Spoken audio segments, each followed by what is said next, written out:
Okay, here we go.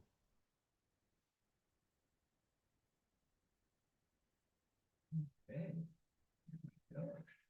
Let me just mute this.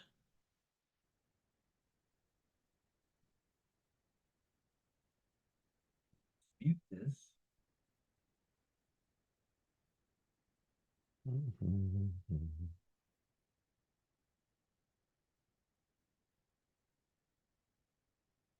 And here we go. Hey, good morning, Mustafa. Let me go ahead and share my screen with everybody. Flying Rodin, good morning. And there we go. You guys should be able to see my screen now. Cam, good morning. Infinitely good morning. I hope everybody's doing well. Hope everybody's doing great today. We'll give the room just a few seconds to fill up. I feel so much better now. Every morning, last couple of weeks, when I would come here, I would hit my head against my arm against this chair that I have here, and I had nerve pain, and it was just excruciating. So that's gone now. I feel so much better. So I feel like I could spend a little more time here with you guys because I was in chronic pain. I was in really bad pain, and it's nothing that meds can nerve pain. Nothing can happen. So I feel so much better right now. Good morning, El Wiener, Nigel, Howard. Good morning. Good morning. Good morning. Infinitely Campbell. And if I miss somebody, I do apologize. Just wanted to give the room a few minutes to fill up. All right, why don't we begin? And if you guys have any questions, this is a great time to ask. I'm here for you. Anything about the VIP room, anything about the trading pit. This is a great time to ask questions. Keith, big drummer. Good morning, and good morning. All right, so let me begin. As you guys can see here, the Nasdaq is up 122 points. This is way beyond random. The Dow is still lagging. The blue chips are still lagging behind, but they're starting to gain a little bit of a ground. Good morning, Robert. Good morning, Keith. So we are going to open higher. One of the biggest reasons we're going to open higher is we had earnings on Netflix. Deacon, good morning. And I warned you guys yesterday, actually, in this session, that there's a good chance that Netflix is going to go up or down 8% because that was the implied volatility, right? And I said, if it's going to go up or down less than 8%, then option sellers are going to make money. If it's going to make more than 8%, then option buyers are going to make money. Well, it's up actually 9.81%. So if anybody bought options, they would have actually made a little bit of money. Most of this was priced in. About 8% was already baked in. But the 9.82, and I don't know if it's going to open higher, but this is giving a market a nice little boost. Personally, and I'm going to give you my 5 cents. Now, this is from a person who actually subscribes to Netflix, loves Netflix, watches Netflix all the time.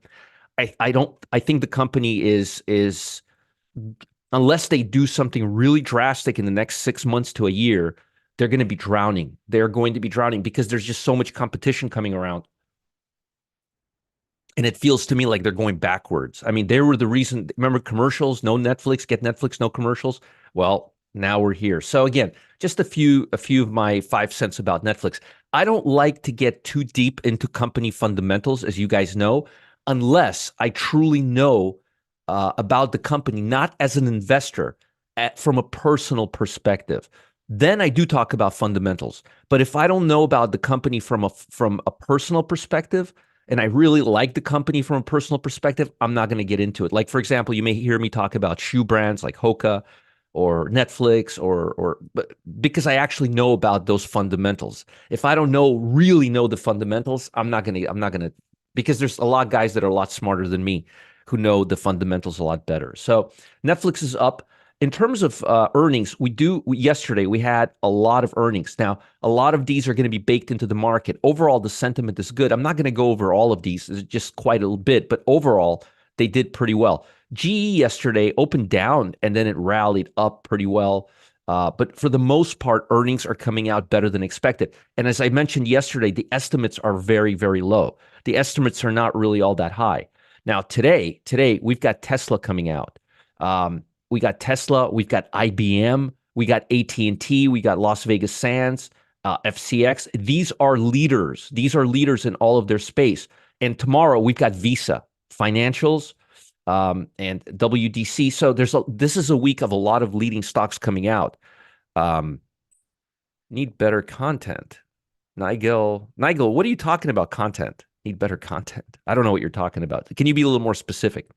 But again, we've got earnings coming out for all of these plays, and the earnings that are coming out for all of these plays are going to be influencing the market tremendously. Now, the bond market, we got to look at the bond market yesterday.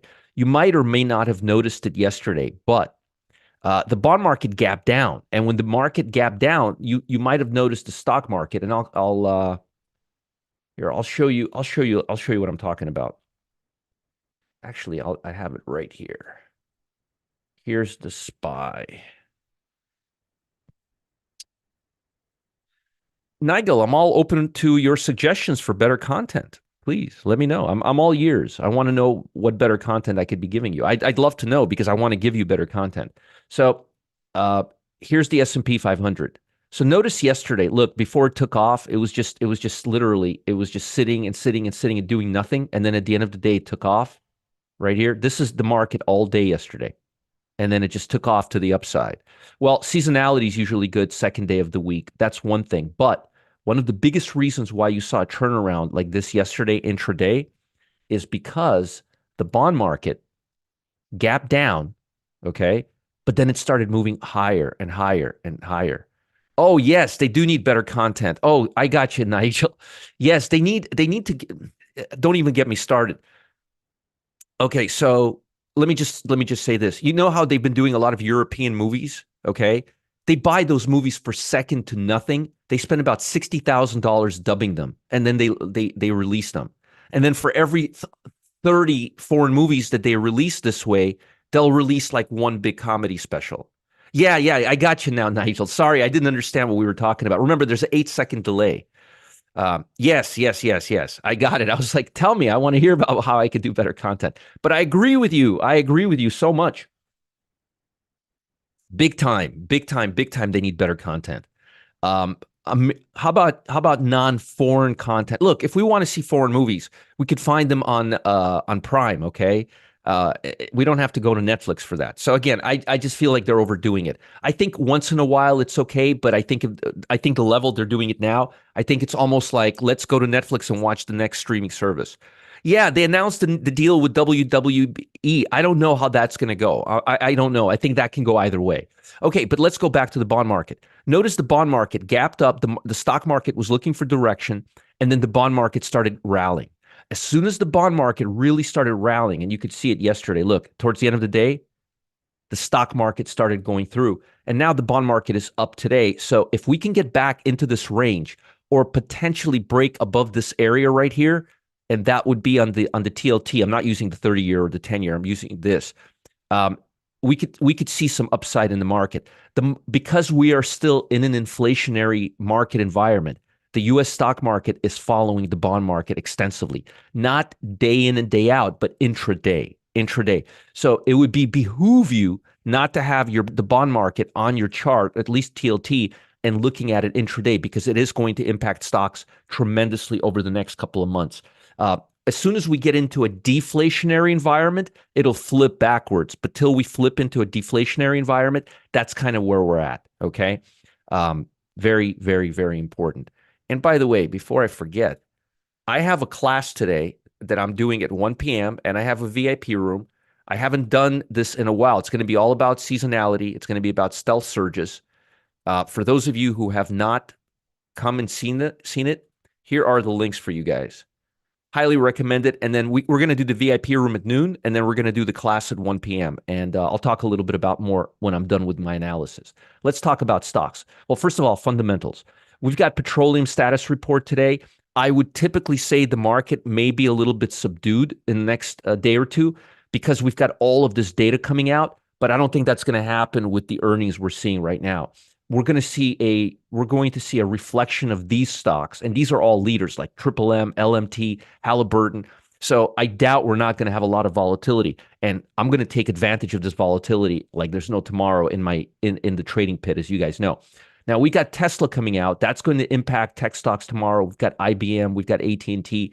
So we may have a little less volatility as a result of the fact that we have so many earnings at play.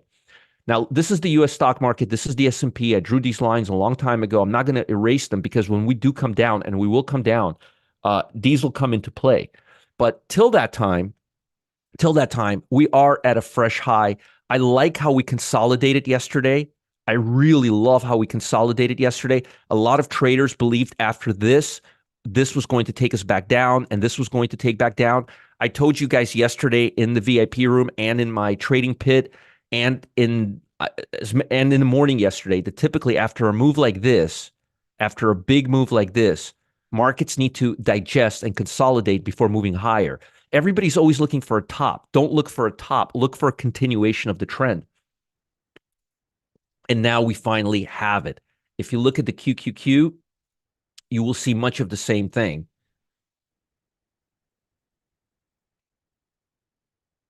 Right here. A little overextended, maybe going down a little bit, filling this gap in the morning when we open and then coming back up. But I like what I'm seeing. I really do. Now, the only stinker in the room is the Russell 2000. And this should be a big red flag for you guys. Till we break out and start really rallying on these stocks, the stock market is not going to have a sustainable bull run, which means what you're seeing right now in the stock market, is going to be erased. Okay. Don't think this is just going to continue moving up, up, up, up, up, up, up, up, up. No. The odds are very, very strong. Mark my words. I've been doing this only for 30 years. Mark my words. This trend is going to backtest these levels. And I'm going to leave these levels for you here. I drew some of these levels months ago. I'm going to leave this chart the way it is. Sometimes, like this chart here, I've left this chart alone for years. I want to show you this.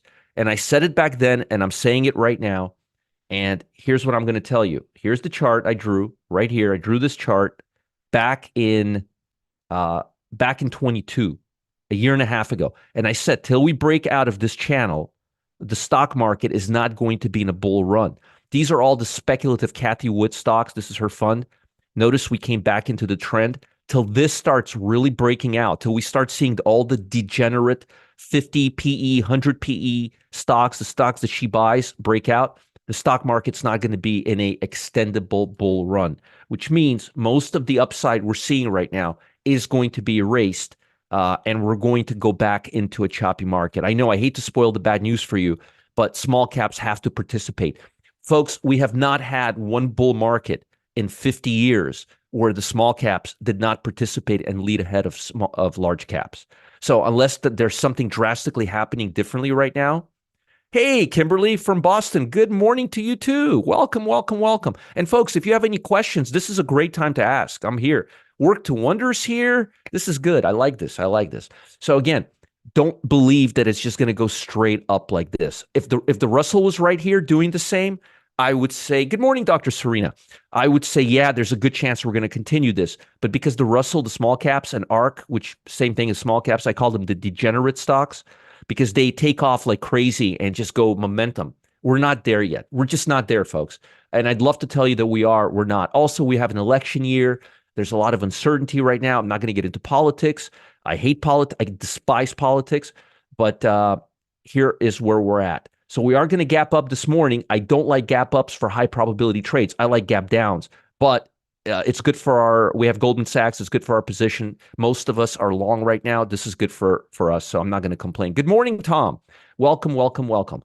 Let's talk a little bit about global picture, and then I'll get into all my hot stocks. I give you guys my hot stocks. These are going to be all the stocks that I'm looking at this morning.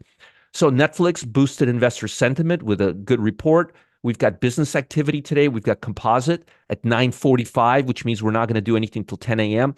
We got petroleum status report, which is not going to impact the rest of the market. But if you are in a energy stock, it's a big problem.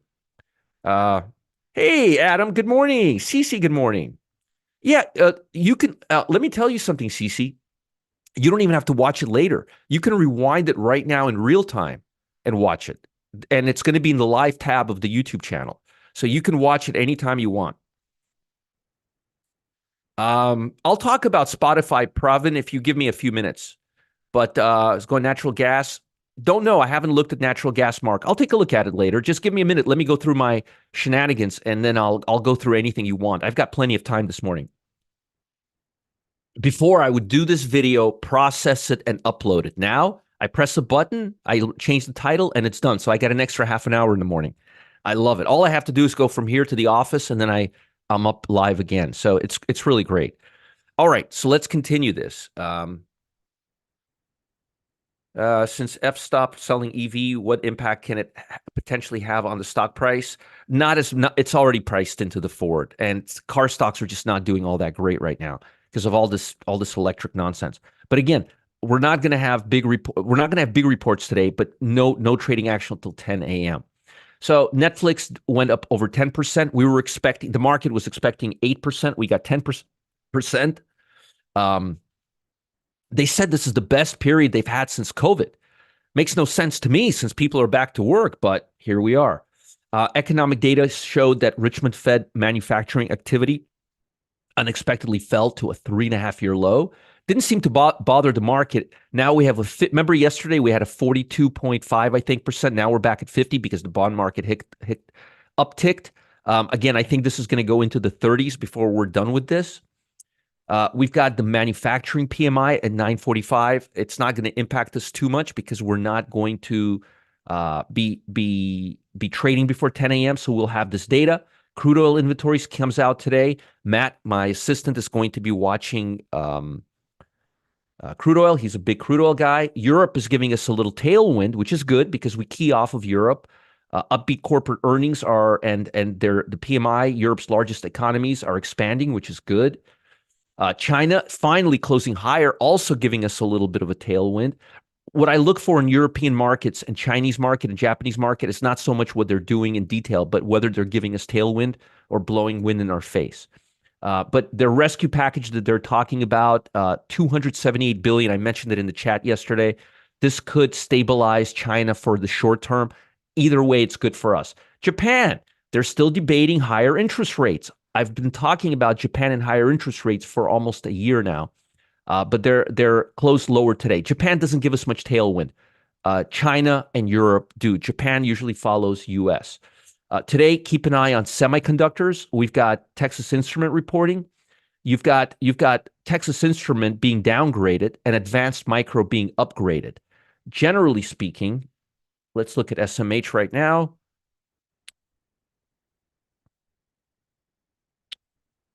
SMH is looking nice. So the AMD upgrade is outweighing the Texas Instrument downgrade. And semiconductors are very, very strong right now as we speak. Somebody wanted me to look at natural gas. I'll take a look at UNG. It's up big time. It's up big time. But something's wrong with this ticker. Yeah, something's not right. I don't know what's up with it, but I'll take a look. I didn't see anything crazy in the news. I'll take a look later, but I have no idea. I have no clue. I don't look at natural gas that closely. 304%, something looks wacky. Something looks really, really wacky. Let me see something here. XLE. Let me look at XLE for a second. Nah, it's something weird because XLE has a lot of natural gas in it, and it would be up more than 0.24. So something's going on that's unsavory in that market. Speaking of markets, looking at individual sectors over the last 5 days, which is a good way to look at it, interest rates. Lower interest rates are semiconductors, technology, QQQ, communication, Russell 2000, financial. I mean, this is saying interest rates are going lower. Interest rates are going lower, which is very, very good. Which is really reverse split. Thank you for that. That makes sense. Yeah, just a reverse split, which is good. We need a reverse split. The value on that is so low. It'll give it a little more tradable volatility. But you guys could see here that blue chips are not leading. Technology, semiconductors, QQQ, communication, Russell 2000 again, although I'm not seeing a lot of it reflected in the price. And financial, we have Goldman Sachs right now. These are the leaders over the last 5 days. Everything that's boring, utilities, real estate, energy, consumer discretionary is not boring. It should be up here, but it's not. But for the most part, you could see that the sentiment is towards speculation. And if the sentiment is towards speculation, that means Nasdaq type of stocks are going to lead. Now let's talk about my hit list for today. Uh, I'm going to be brief because there's a lot of stocks on my hit list. I'm not going to go deep into it. I'm just going to show you what I'm looking at. And again, folks, you could watch this video. You could press the rewind button and you can rewind this video as far back as you want and watch it live. Okay. Replay it. That's why I'm doing it this way now. So you could literally go back and watch it backwards if you wanted to. Look at that. We got 132 people here. I didn't even send out an email. All right. Western Digital, I still like the stock quite a bit. If it breaks this level where we're near here, it's going to rally. Keep an eye on this level, though. That's why I drew the red line. But that's one stock that I like. I like Ally Bank right here. And my suggestion is to write this down. Nice rally above all the key averages right now. HWM, Homet Aerospace.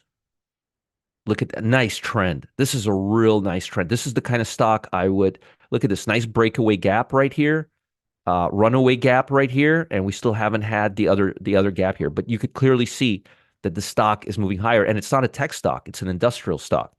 So if they're moving higher, that's a very, very good sign. PGR, Progressive Insurance, another financial stock. I think Travelers already reported Friday.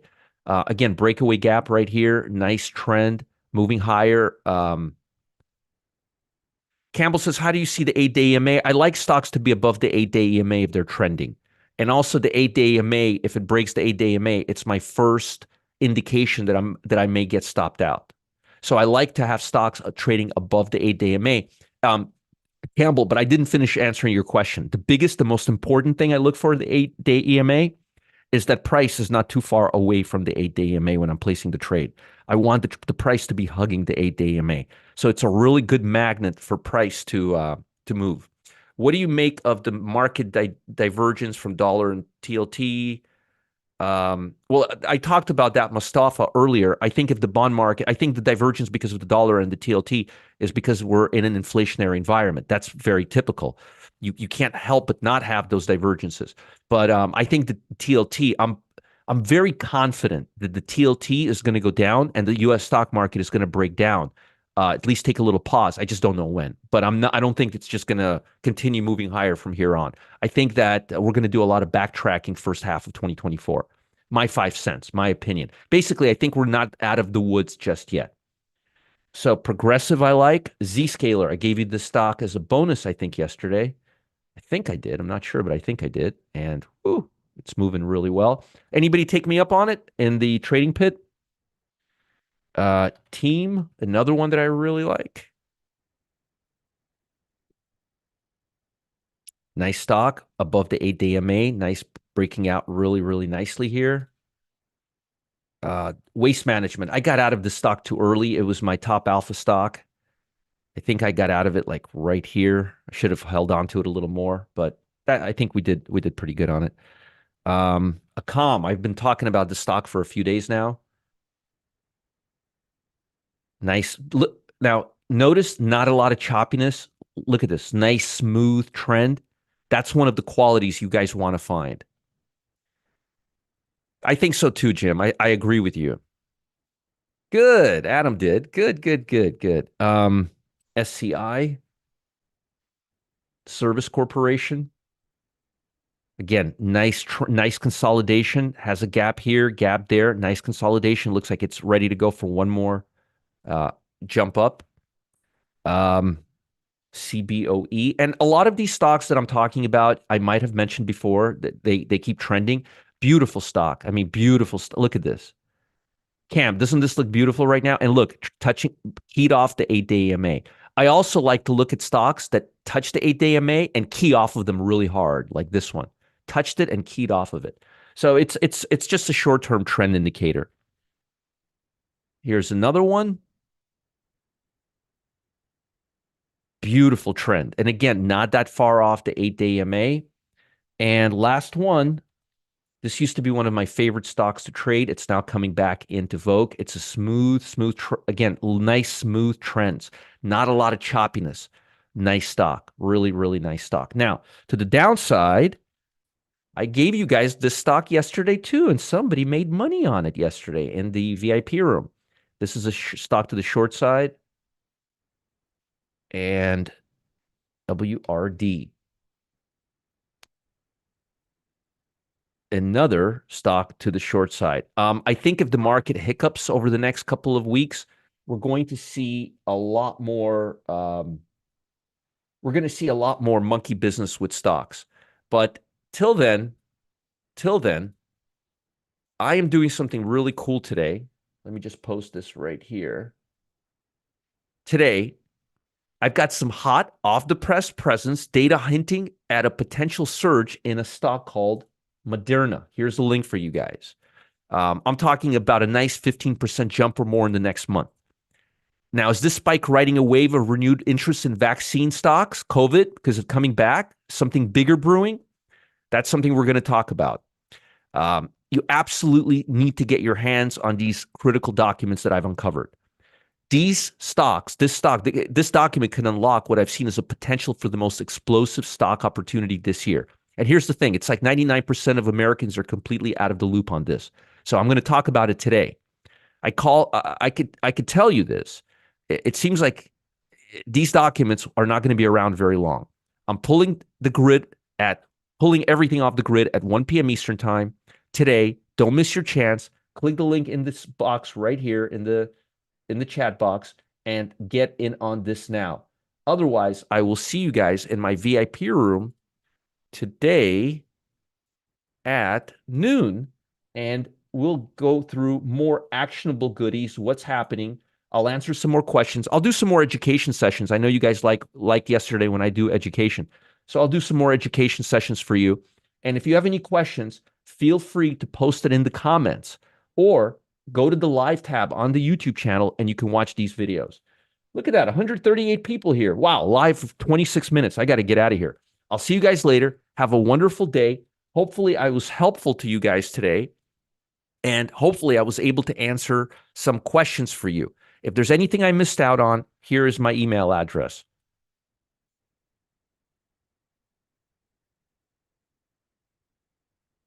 Feel free to email me with any questions, not customer service questions, like trading questions. Have a great day, guys. Love you all. See you later. And thank you for being here. Bye, everyone.